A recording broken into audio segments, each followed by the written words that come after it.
Welcome to Rhythm and Roads Las Vegas. I'm your host, Joshua Jacob. On my new series, Everything is Possible, I have a very special guest. She's a 10-time winner of Best of Las Vegas, singer, Las Vegas show performer, and the lead vocalist of the rock band OG8. Welcome, Jaime Lynch. Welcome back to the show. Thank you so much. I'm excited to be back and happy to be here. Oh, well, thanks for accepting my invitation to come back. Anytime. And this is cool that we're doing it in person and not virtual. So love that. Yeah, it's a blessing.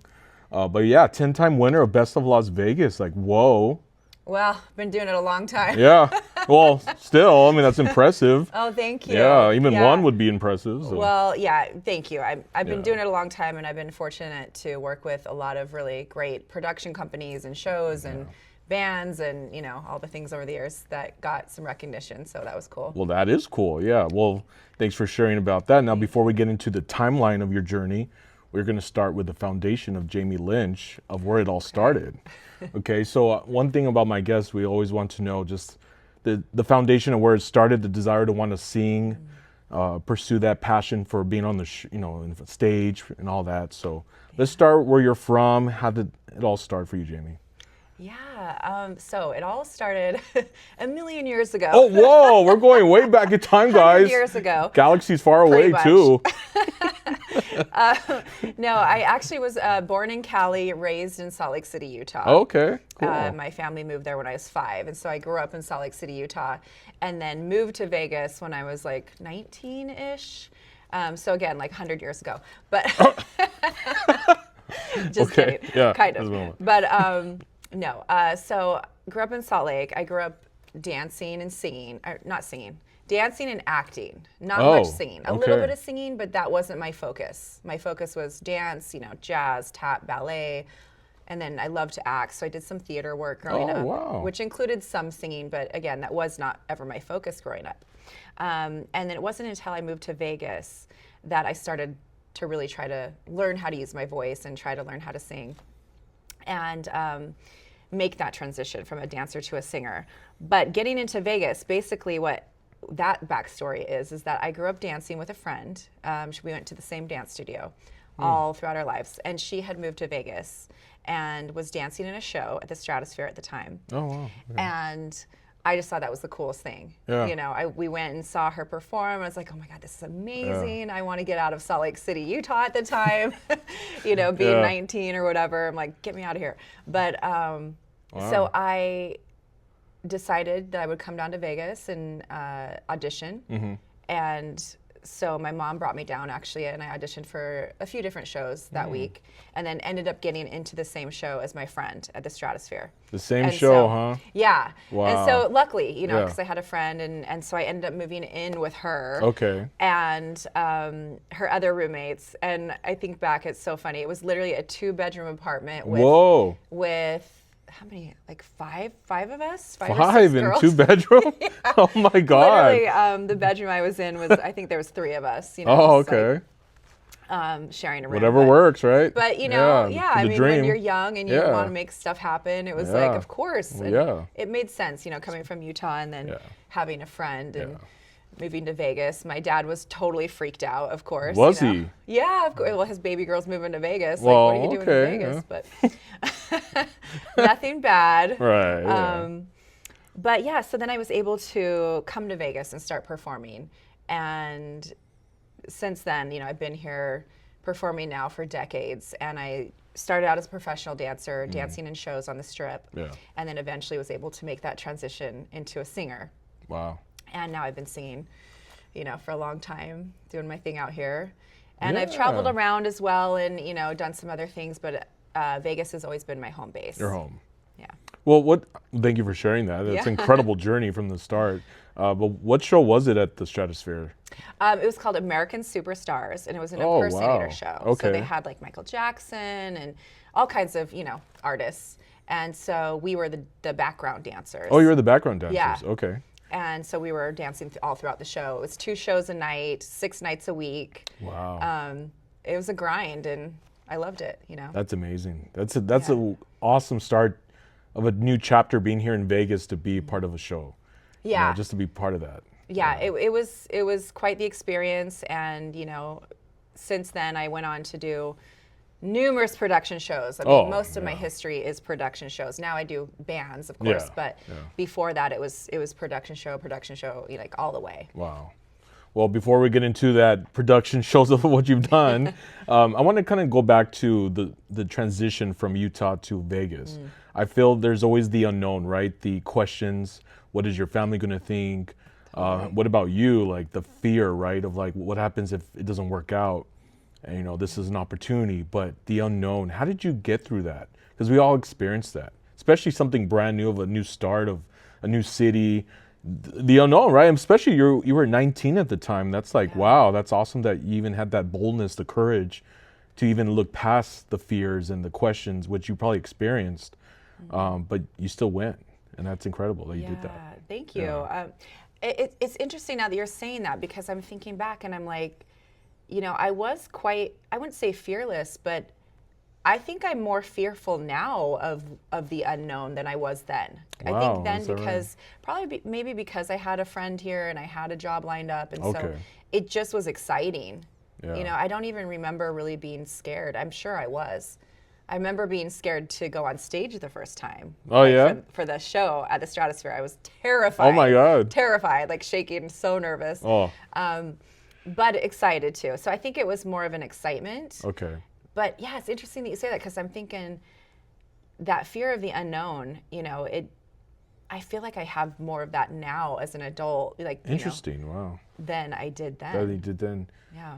And I think still because I remember at my age when I was 18, you kind of felt like you were a kid again, where you had dreams and you could just propel yourself and believe in. And I think at that age of 19, like for me at 18, it's more like, oh, I don't care, I'm going, you know, at that point. But when you get older and you start to see the reality of life and certain things, then that's when you're like, oh, now fears start to kick in more. And you start to believe, you're like, oh. You got your butt kicked a few times, you know, growing up. So now it's scary. Now it's the real deal. Yeah. But, you know, I'm glad that you still did it, though, because I'm not saying there's a lot, but there are people that let fear stop them from pursuing that. And that could have been something great. But because of certain family members that they do look up to, you know, they could influence them to not go, oh, no, it's not going to work out. And because they really listen to them so much, they stop and they're like, I won't go then. You know, I want to make sure my family's doing well. I don't want to hurt them. You know what I mean? Totally. And it's sad because I wish there were so many parents out there that are supporting their kids. Because you only have one life, right? It's like, if this is their journey, their calling, their purpose, let them feel that. Let them feel that.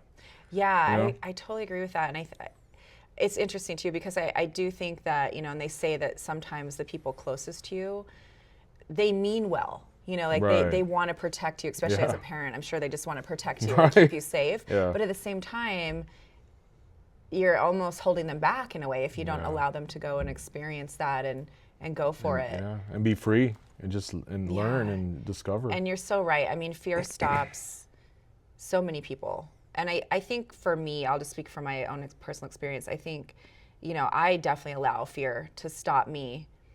And thinking back now to that girl that moved to Vegas, I'm like, dang, like I need to kind of get back in touch with that, because I went for it. I believed in myself and I went for it, and I went for a lot of things. And I was scared then too. Now that I'm thinking about it, I was terrified to start singing. I used to shake, you know, before I went on stage. Yeah. Oh my God. But you just move through the fear. Right. And it's interesting that we're talking about this, because I was just watching another podcast or something on YouTube before I came here, and it was this, we were talking about that same subject. It was like, the only way, you know, to handle fear is to move through it. Like you just have to move through it. And on the other side of that is everything that you've been waiting for, basically. Like all of your potential lies on the other side of fear. Oh, of course. And that's a great show, whatever show you were watching that was talking about that. I got to say, it really takes you to new levels of yourself, of discovery. And I think sometimes life reminds you, you don't have a lot of time. There's no more time to wait. No time to just play it safe. Yeah. You need it every day, make it like it's your last. Absolutely. And if you don't even think that, that's still okay, but you got to still give it your best as much as you can with what you have every day, because people die every day. Absolutely. You see the news. No, I know. Right? And so it's kind of life's like reminds you, hey, you got to stop. Yeah, I think that's one of the hardest lessons to learn as well. I'm sure for anyone who's ever lost somebody significant in their life, like, you get that message. It's like, wow, wait a minute. Life is so fleeting and you never know what's going to happen or when. And so you're correct. Like, you have to just go for it. And so thank you for that reminder too. Of course. Because I feel like I'm at a point in my life too where it's like, I want to do so many things and you just have to make it happen. You know, like there is no time to waste. You just got to go for it. There's no perfect moment. There's no perfect timing. There's no perfect situation for anything. There's not. You just have to move forward, right? And then build from each step. No, well said. I want to ask you, have you ever lost anyone in your life? Oh, yeah. Someone very close? Yes, numerous people. Yeah. It really does, it does a toll on you. It changes you. It really changes you. I lost my mother to cancer 5 years ago, and that, I'm only bringing it up just we could relate on this, but once you see how time, especially for someone who died young, you start to see different with life, right? Absolutely. And that's why I do Rhythm and Roads, is because it's to remind people life's not forever. Take the now and use what you have of the God-given ability and the skills that you've been blessed with, to utilize it and full force. Life's not going to wait for you. I love that. You know what I mean? And it's sad because people think, oh, no, and then the time comes where they look back and be like, God, I lost so much time. Yeah. There's no more time now. Yep. Amen to that. Know? And it goes back to that fear thing. It's like, don't allow the fear to stop you. You know, you got to just move through it. It's going to be there with you. So just move through it. And Jamie, that's all we can do. Focus. Don't look at the surrounding of what's going on. Yeah, true. You know what I mean? Because I'm speaking for myself as well. I can get lost in that. Absolutely. And the thing is, when you get lost in that, you start to shrink back yourself. You start to, oh shoot, no. But then you keep on that vision. Don't look at everything else. Just stay on your track, you know? Yeah. And once you stay on that, you'll start to see yourself moving to new opportunities, new doors and all that, because you're not looking around.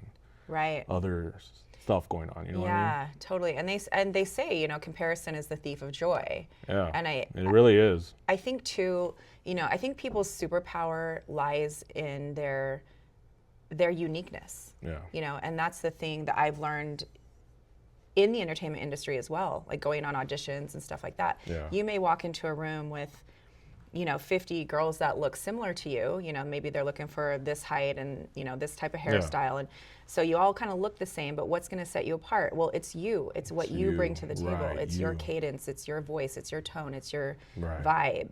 You know, and I think what you were saying is like we can get so caught up in what this girl's doing here or him or you know, this podcast or this, you know, whatever. And it's like we compare ourselves. Oh, I'm not doing that.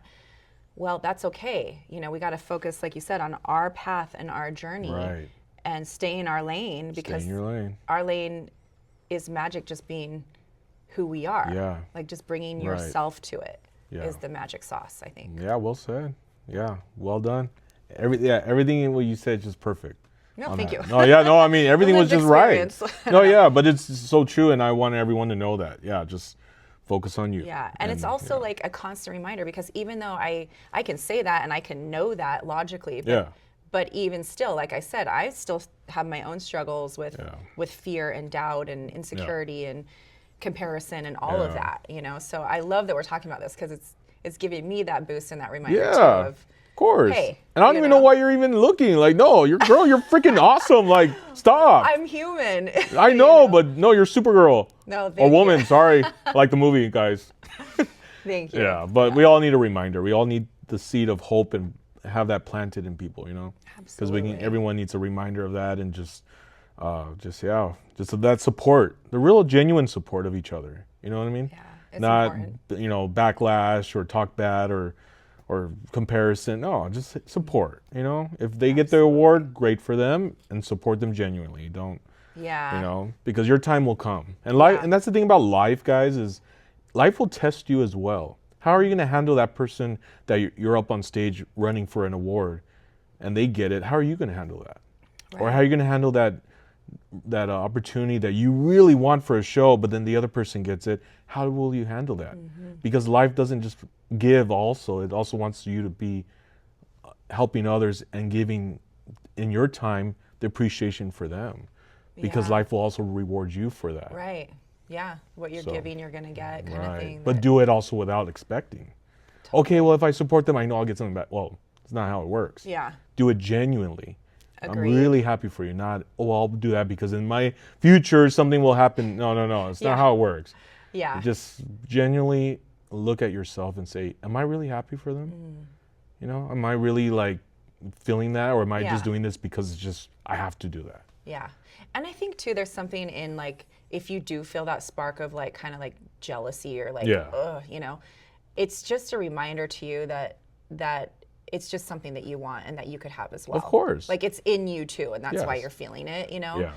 And I will say, I do think that the Vegas community and the entertainment community is super supportive Yeah, of each they other are. for the most Very part. are, You know, yeah. I mean, obviously you have some people, but for the most part, everyone is super so supportive. I love it. cool and supportive and talented and Yes. Thank you, Las Vegas, for being so supportive of all the for great real. artists. Yeah. Shout out to my Vegas peeps out there. No, but yeah, well said on that too. Yeah. Well, now let's get into your journey, which is very incredible. I got to say, from your, was it Pussycat Dolls you're a part of, and then you were with Raising the Rock Vault. Oh yeah. And then the Peep Show. Fun. Yes. Oh my God, I got it all right. Yeah. I got them all right, guys. But let's start with Pussycat Dolls. Yes. How was that experience? Oh my gosh, the best. That was a pivotal experience for me because in my journey of trying to transition from like professional dancer to a singer, you know, not a lot of people took me seriously at first. Because, really? Oh wow. Well, they knew me as a dancer. They hired me as a dancer. Oh, I see. You know, like all the agents and you know, they knew me as a dancer. Yeah. And so it's like, oh, Jamie's singing, and you know, at the time I wasn't as vocally developed as I am now, you know, decades later doing this, but you know, so it was making that transition took me a second, but the Pussycat Dolls was really my first big break because it was a very well-known, you know, the band was huge at that point. Right. Yeah. And Robin Anton's the creator of the Pussycat Dolls. Okay. She, just a little quick history backstory. She started the Pussycat Dolls in LA, and it was this underground sensation. They used to perform at the Viper Room with like Christina Applegate and Carmen Electra, and then they started bringing all these celebrities would come through, and it kind of gained a lot of notoriety. And then she teamed up with Interscope and created the band that we all know and love. Wow. And so that was all going on. Yeah. And then Robin came to Vegas and wanted to open a show in Vegas that was kind of paying homage to the original Pussycat Doll show. So that's where I came in. That's it. Interesting. Wow. Yeah, so I heard about it. I knew about the Pussycat Dolls, obviously, and I was really excited. I went to the audition. There was tons of girls, you know, and then I got hired as the lead singer. And, wow, you know, the lead singer? Lead singer, MC of the show. Amazing. So it was a huge leap for me and a huge opportunity, and I learned so much in that job of just how to, you know, be a front person. Obviously a lead singer in a show, but also having to talk to the crowd, having to MC, having to host, you know, and that's a whole different skill set in itself. Yeah. And it so really is. I really learned a lot in that job. And then at the time it was just such a fun experience. You know, it was, there was just so much going on, and we got, you know, a lot of people coming through the club and the show and meeting everybody, and you know, it was just such a great time, and some of those girls were still just like such a close-knit group of friends. So it was really one of my favorite jobs I've ever had in Vegas. Wow. And I was in that show for quite a while, and then eventually went on tour with that show a little bit in Canada. And oh, you did? Yeah. Oh, cool. How long was the run for the show? Like the timeline of how long the show lasted. So it was in a few different areas. The first show was at Pure Nightclub inside Caesar's Palace. Oh, okay. And that was it was open about 5 years, and I was there almost the whole time. Okay. About 4.5 years. I couldn't come in right away because of another contract, but okay. So I was there, and then that shut down, and then they moved it to Planet Hollywood in a club there at the time. It's not open anymore, but So they moved the Pussycat Doll Lounge, is what it was called. And then they made the Pussycat Doll Saloon. Oh, wow. It just kept going. And then we did another show there. And then at that time, I was kind of going back and forth to LA because I was trying to get more into acting. And, oh, okay. And then they asked me to go do the tour a little bit. So it was only a few months that it wasn't like we were on tour, just like going around the world. It was like dates here, a date here, a date here. Right. Okay. But again, like just super cool experience. I learned so much again about just being in that front position and it was life changing. Oh, I bet. Yeah, it's something you could always hold dear to yourself of that chapter of your life. Absolutely. And there's a slogan, a title that Robin has, and it's once a pussycat doll, always a pussycat doll. Oh, there you go. And I feel that in my heart, because it's like just the whole pussycat doll energy was very female empowerment, owning your body, owning your sexuality as a woman. Owning your power. And that's really what my experience was from that. It really taught me a lot about just being, like I said, a front person on stage, being that host, being just empowered. And I learned that also, doing that show, which I've carried all these years, because I'm all about like empowering women and my girls. Like I love that so much.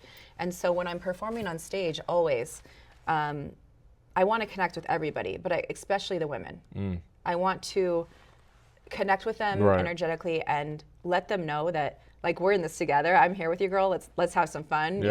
Like there's no reason for any woman to ever feel, like threatened, for any lack of a better term, but any weirdness, because especially if you're doing like a burlesque show, sometimes you'll see women like might be a little bit uncomfortable or something, and I just always want the women to feel comfortable.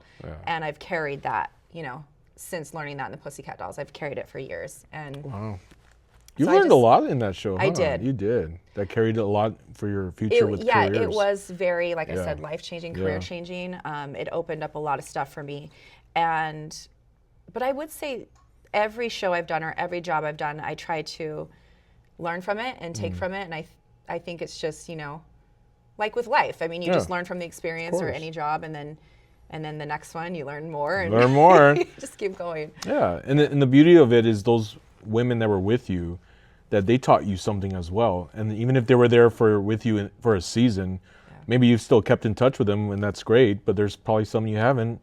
But they were there to teach you something along the journey.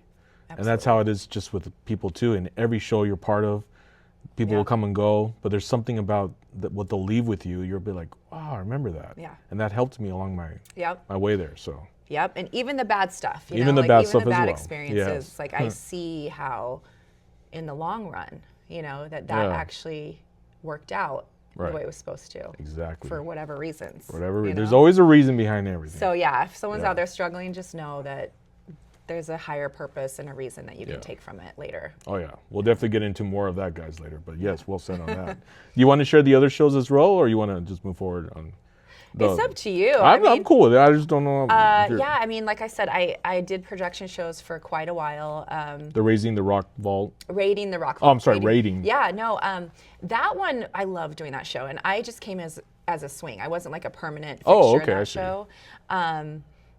But it was such a cool experience. The premise of the show is just like everyone in the show, all the musicians are all from different bands. They're all like rock stars in their own right. Oh, that's cool. Tons of just cool credits, and like legit like rock star people, No, yeah. I'm like, how did I get in this stage? It's so cool. How did this happen? Yeah, like so honored to be in the presence of those people and on stage with them. And they're and it was about the music, so it took you through like classic rock, through the 60s, through the 80s, I believe. And so it was just musical journey of just all these amazing classic songs that we all know and love. Yeah, right. And like I said, every person on that stage was just so incredible. And so it was just cool. Like, it was a dream. I loved it. It was so fun. Yeah. Well, speaking of stage and show performers, there's someone particular that I'm a huge fan of and known him for a great while. I know where you're going with this. Oh my God. Yes, Chris, we're talking about you, friend. But yes, Chris Phillips of Zoe Bowie. How did that start with you both? Yes. So I actually met Chris, I think the first time in Pussycat Dolls. Oh, really? He moved to town right around that time. Okay. And he came with his partner at the time, Marley, and they came to see the show. I remember Marley. Yeah. Yeah, they came to see the show at Pussycat Dolls. Okay. And I think that's where I met him the first time, if I remember correctly. And so I've known him for a million years. Yeah. I've known him a long time. And so we were friends, for quite some time. And then, but how I got involved in the band, long story short, the other female singer that was singing with him at that time was Nieve Melandra. I remember. Yeah. Hi, Nieve. Shout out to Nieve. Yeah. And she was pregnant at the time. She Oh, was having okay. a baby. And so she was leaving off stage for a little bit. And then Chris asked if I would come in. And at that time, I was kind of in like this really weird transitional phase in my life. So it was just the perfect timing to do it. I was going through a divorce and just really at a place in my career where I was like, I kind of didn't even want to sing anymore. Like I was so burnt out. Really? Yeah, I was really burnt out at that point. And so I went traveling for a while, and then, Chris said, hey, do you want to come in? And I was like, this might be fun, Yeah. because I had never done a band before like that. Like I said, it was always production shows. And so I came in and I loved it. It was so fun because So it was cool. just, it was freeing in a way, you know, compared to a production show where you have to stand in this certain lighting cue and, you're wearing this certain costume and you have to look a certain way. And it's very, choreographed and placed. That's, usually what a production show does. Yeah. And so with the band, it was just so much more free and wear what you want, do what you want. And that's kind of how Chris's shows are. Is that fun? That's how Chris is, Yeah, that's how he is. And I actually will say too, like working with Chris and just being in the band Zoe Bowie has also been such a career, life-altering experience for me as well. Definitely Pussycat Dolls, definitely Zoe Bowie. I've learned so much from Chris, just as far as what a showman is and an entertainer and a front person. He is the ultimate, showman. Yeah. And so good at what he does. And so I've learned so much from him. And then also just, he's very relaxed and kind of go with the flow. And before I got into Zoe Bowie, I was like, I have to rehearse and I have to know everything that I'm doing and da-da-da. And he's so not that way. He's not. He's just, fly by the seat of your pants kind of thing. Just wing we'll it. just go and do it, you know. I'm like, okay. And so I had to learn how to do that, and it made me a better performer. That's awesome. Because now I can handle, I think, just whatever comes my way a little bit easier, and I'm more confident on stage. Yeah, and more relaxed and very cool. So Well, my first time seeing you and Chris at Fremont was definitely a great experience back in February. Oh, cool. I've never seen you guys at Fremont. I saw you at the M Resort in January. Yes, but that experience very different from M Resort and Fremont. Fremont's more like, oh, this is definitely a party, guys. Yes. Yeah, but it was so cool to see you guys. So. Yeah, thank you. I love Fremont. It's so fun. It's just a built-in party, and we just go out there and just have fun. Go crazy. Really? Yeah, they do. It's so fun. But your power vocals and how your presence is amazing. I know I complimented you that before. When I first saw you at Fremont, I was like, oh yeah, I could see why OG8 reached out, which we're now transitioning into that chapter. Yes. With Troy Williver. Yes. But let's get into that. So how did that start from that chapter now? Yeah. Joining OG8 as the lead vocalist. Yes. Okay. So OG8, this was a few years back. Troy Williver, who is the guitarist and founder of OG8, he reached out to a mutual friend of ours. So we have a mutual friend also named Troy from Vegas. Okay, cool. The two Troys had grown up together, and so they've known each other a long time. Yeah. And so Troy Williver reached out to Vegas Troy and asked if he knew some female singers, because they were looking for a lead female singer for this project that they were working on. Okay. And so anyway, long story short, he's like, hey, yes, of course, here's some numbers. And then we talked on the phone. And then Troy came out with a couple of the guys and his beautiful wife, Mary, and they came to Fremont, actually, and saw a show on Fremont. Wow. Very cool. And then after that, they were like, hey, we're doing this project. Are you interested? And I was like, can I write? Because it was an original project. Right, and I've been very interested in original music and kind of getting more into that. Previously, I had written a few songs and released a couple songs, but never to this level or this capacity. So I asked him, can I write too? And he's like, heck yeah, and so I was like, okay, let's do it. And initially, when I first got involved, it was just going to be like a few songs. Like I was coming on as kind of a featured artist. Okay. With what they were doing. Yeah. And then once I got involved, and it kind of started snowballing. I'm like, okay, hey, we got something here. Let's make this an actual band, And so that's kind of how it started. And then we made a first album, released that, and then now we have just finished our second album. It's in mastering as we speak. Really, mastering already? Yeah. Congrats on that. Thank you. Yeah. It's exciting. Very. And so we're just, finishing up all that stuff for the album right now, and they're hopefully be released. We don't have an official date at this point, but probably end of September is what we're looking at. Around the corner. Right around the corner. I can wait till then. Well, speaking of releases, I mean, again, and congrats on this new album coming out. Thank you. That's so awesome. Looking forward to it, especially the first album being wow. Yeah, it definitely was so good. Thank you. Yeah, but you have your latest single, Change, that you've been promoting. Yes. Which is a really good song. And you want to share a little bit about the song real quick? Yeah. So Change, it kind of goes in line with what we were talking about earlier, about the fear of the unknown. And but the song Change was actually the first song that I co-wrote with OG. Oh, okay. Off the first album. Yeah. And it's actually my favorite song off the first album. Is it? But, yeah, okay, cool. It is. Yeah. I don't know. It just spoke to me. And so anyway, Change itself is about the fear of the unknown, about knowing that there's a change coming, that you are in this place in your life where you know that something needs to change, or you know that you need to change. Wow. And you're kind of standing on the edge of it looking over the cliff, but you're scared. Yeah. Because you can't see what's on the other side. Right. But either way, you're going to jump, and it's like, are you going to fly or are you going to fall? One of the two is going to happen. Yeah. And either way, you're going to do it because change is coming, and it's coming, and it needs to happen. And so it's that fear, that anticipation. Oh, I love it. But excitement too.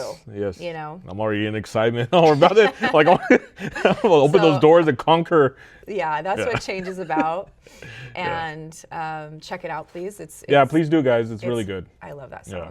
No, it's a special song in my I can see why it's special. I mean, a lot of us can relate to that, what you just mentioned. So yeah. And that's the thing is, I want everyone to know, when you do try something out, and if you go and if you fly and you succeed, or if you fall, you're not a failure, okay? You learn from it.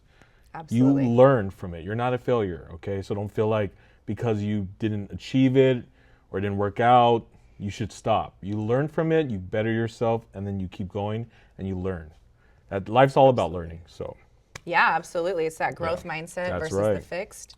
And they say too, making mistakes and failing and falling is actually more important than the wins sometimes. Very because true. you do learn and you do get better. And again, goes into kind of line what we were talking about. Like, you might be in the throes of change or the darkness or whatever it is that you're going through, but somewhere on the other side of that, maybe down the line, something good or positive will come from it. Something is happening in your life energetically where it's opening up a different space for you. It's the universe or God or whatever you believe is rearranging that for you. Yeah, I totally agree. Yeah, I can see that in my life. Oh, well, I'm glad. Yeah. And from what you've already accomplished, I'm like, wow, God really has blessed you in a way that's incredible. I mean, so many of my friends and people you also know, it's just to see these skills of what you have and how you can be a light to others as well, and being a blessing to them, and just, even performing together. It's awesome, you know what I mean? Just to see, especially when I see you and Chris, it's like so fun. We love what we do. We have fun up there. Yeah. I mean, truly, we love what we do. Well, we look forward to your new album coming out in late September, hopefully, of the OG I'll let album. You know the date. Yeah, for sure. But you also, on the side, you do National Anthem. Yes. Right? Yeah. So you've done that numerous times. Yeah. So I love it. You still, of course, do it. Yes. Yeah. Okay. Cool. Yeah, I just did one a few weeks ago. Oh, you did? The ballpark. For the Aviators. No, I love doing the anthem. I've done it, numerous times throughout the years, And it's always such an honor and so exciting, but also very nerve-wracking. Oh, I bet. Because you don't want to mess it up. You know? Well, yeah, you're in front of everyone. and it's like, yeah. It's also kind of a, you know, the lyrics, it's kind of a wordy song. It's like, and melodically, it's not easy either. It's really all over the place. So, it's not an easy song to sing, but it's one that I love to do and honored to do it. You know, truly. Oh, that's cool. Well, I'm glad that you have that boldness to still even do that. Thank you. Because that's like, because I've interviewed other guests that do that as well, and they're like, you know, once you're out there, that's it. But once you finish it, it's just that feeling of like, oh, I did it. You know. Yes. And you keep doing it over. You just build that confidence. Totally. Yeah. So very cool. Any upcoming? Well, actually, I want to say congrats on prior. You won the Silver State Best Female Entertainer. Yes. Yes, prior. So congrats to that. Thank you. Yeah. I mean, that was a chapter of your life that's really rewarding as well. Yeah, that was super cool to get that. You know, course. Just to be acknowledged ever, or even nominated for anything. You're like, like okay, thank you. You know, really. Like, yeah, I mean, I was totally shocked when that like came my way, but very grateful and honored that, you know, to be a part of that crew, or you know, one of those women. Yeah, well deserved as well. Thank you. Yeah. Any upcoming shows later this year? I don't know about OG8, but just of course Zoe Bowie's always there. But anything else? Yeah. So I do have a bunch of dates with Zoe Bowie, of course, coming up. And OG8, we are working on some shows right now. Oh, you are? I don't have any specific dates to announce at this point, but we have an amazing management team that's working hard behind the scenes right now, you know, gearing up for the album release party and the album release. Cool. And I'm sure there's going to be some shows in conjunction with that. Okay. Again, where and when, I'm not totally like able to say yet. But we are definitely gearing up for some shows towards the end of this year, and then of course next year we want to hit it hard. Oh, look! I hope Vegas is on the map on that. Of course, I want to see you guys live. Yeah, we will be coming to Vegas for Please. sure. Yeah. Well, before we end on this incredible interview, thank you again, Jaime Lynch. It's been such a blessing to have you. Thank you. My pleasure. One thing about life too is that this does not last forever, right? Yeah. And the thing is, as we get older and we start to see the incredible achievements we've done, your music will always be there. Your videos of what people see of you will always be for people to watch. Yeah. But as you get older in life and there's changes of life and you start to look back and you might even at one point retire from singing and being on the stage when you start, you know, what do you want your fans and your family and your friends to remember Jaime Lynch by?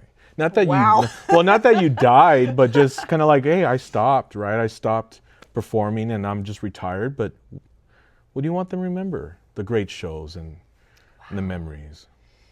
That's a big question. It's a good question. I think a couple things. Okay, so first and foremost, like I said, I always want to connect with the audience. So I hope that anyone who comes to a show that I'm in would feel good and, you know, just have that moment of relief and have some fun and enjoyment and joy in their life at a show, because I think that's what shows are for. You know, music, the connection and the music.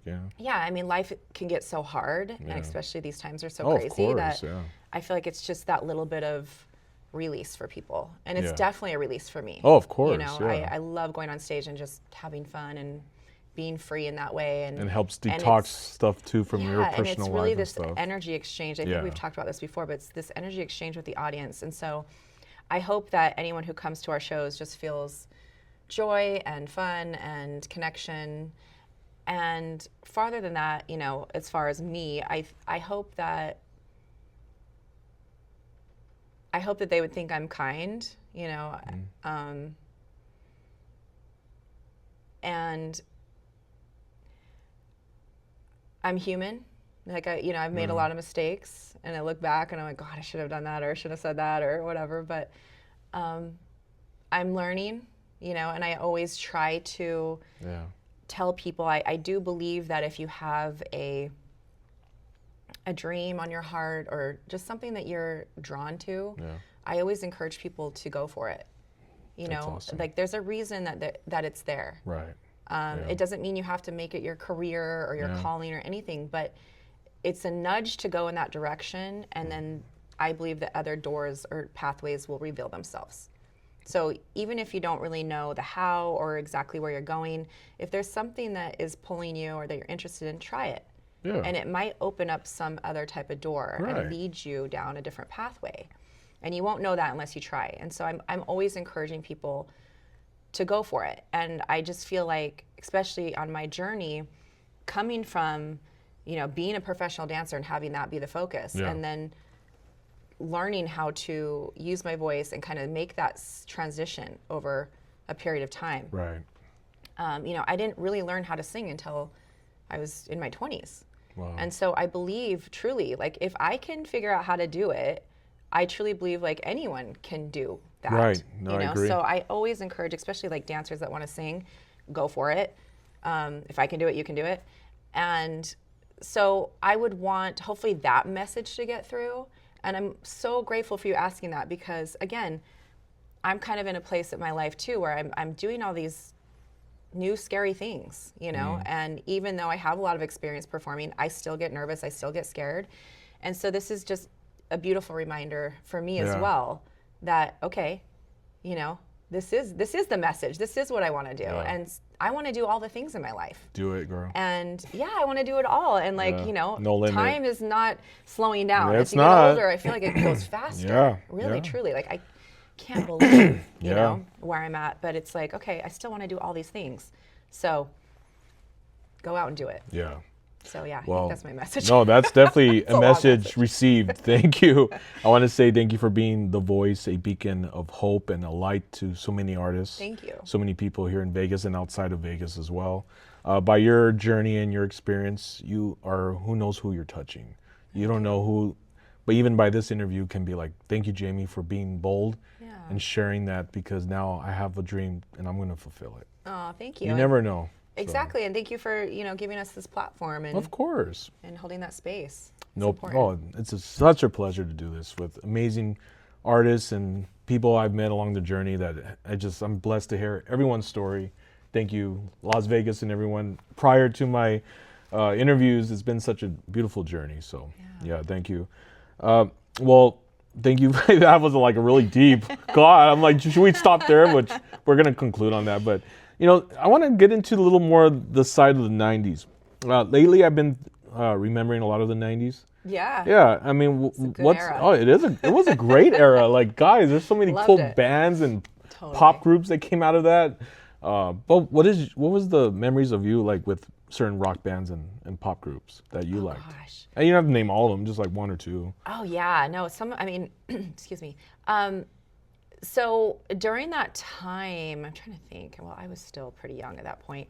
I've listened to all kinds of genres. I mean, you know, I think my first, this is going to date me so bad, but my first concert was like, I think New Kids on the Block, you know, like a million years ago. Hey, that's fine. I mean, But I like also, New Kids on my the parents Block. loved country and Yeah. you know, I grew up listening to a lot of pop, and then I got into like rock, and as a teen I was listening to like all kinds of like hardcore and punk music. So Yeah, cool. I'm kind of all over the map here, but I really love big female vocalists, especially like learning how to sing. I would listen to them, you know, of course Whitney Houston and Mariah Carey, those are huge influences growing up.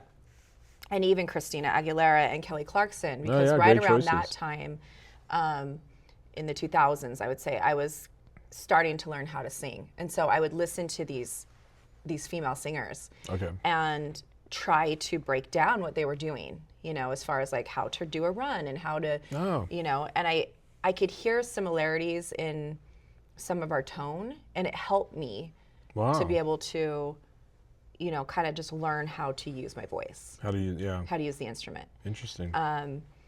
So yeah, big female vocalists. I love that kind of stuff. I love pop music. Michael Jackson, of course. Oh and, yeah, that's you know, a good one. Yeah. And then being a dancer, I was dancing to all that music Of course, too. yeah. So. That was a great era. Especially good. now from music, Blockbuster video. Did you ever go to Blockbuster? Oh, yeah. I love Of Blockbuster. course. Especially when you walked in and the scent of the place. You're like, God, do you have like cologne or something to spray myself with?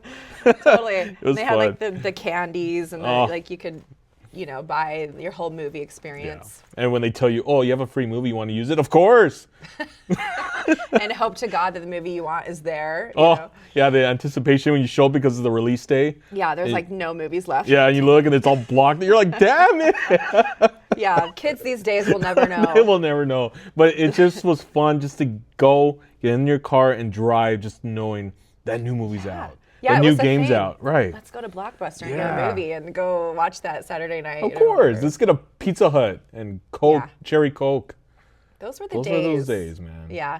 I actually feel really blessed because like we didn't grow up with, or I'll speak for myself, I don't know about you, but I didn't necessarily grow up with the internet. Like it was coming around, but it wasn't like fully around, as a child. Yeah. And so I kind of got that life where it was like I got a childhood without the social media, without the, and I think that's, I don't know, I think it's beautiful in a way. Yeah.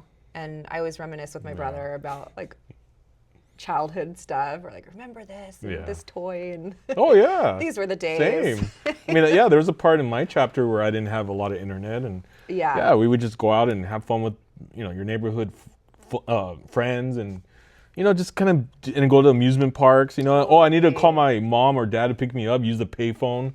Because at the time, cell phones weren't even really, it was beepers. Yeah, we had to have our beeper and go to a freaking payphone and like call somebody.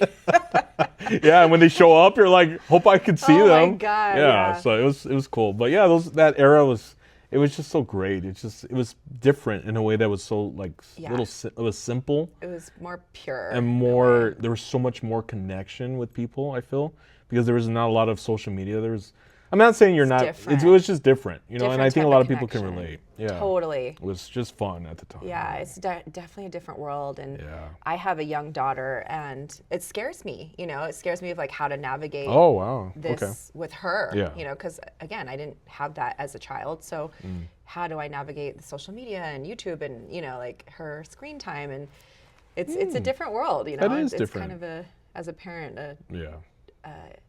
kind of a scary. Can't imagine. Well, everything's scary as a parent. Just being real. The scariest thing I've ever done. More so than performing, even. Really?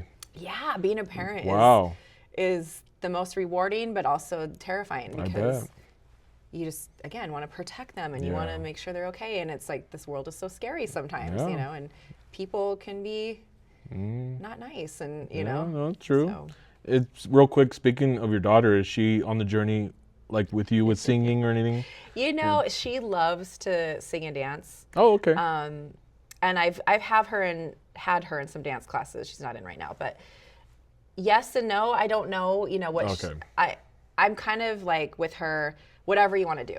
I'm there to support whatever you want to try. That's good. Try everything, and I'm just there to support her in whatever direction she wants to go. So hey, that's totally fine. We'll see what she do. Yeah. I don't recommend it, like to go down this path, but if she does, then at least I know a lot about it and I can help her with good. Navigate the industry. So no, that's good. We'll see what happens. Well, thank you, Jamie, so much for your time and sharing that. And I wish you and your family, your daughter as well, just the best in her journey, because time does fly real quick. And next thing you know, she's going to be a teenager, and then it's crazy. Who knows, right? What path she's going to go. But whatever it is, I know you're going to be there to support her. So absolutely. That's my job. Yeah. For the viewers, how can they follow you on social media, stay up to date on the links on OG8 and all the shows? Yes, thank you. So my social is, I'm mainly on Instagram, so if you want to find me, come there. I do have a Facebook and a TikTok, but I'm rarely on those.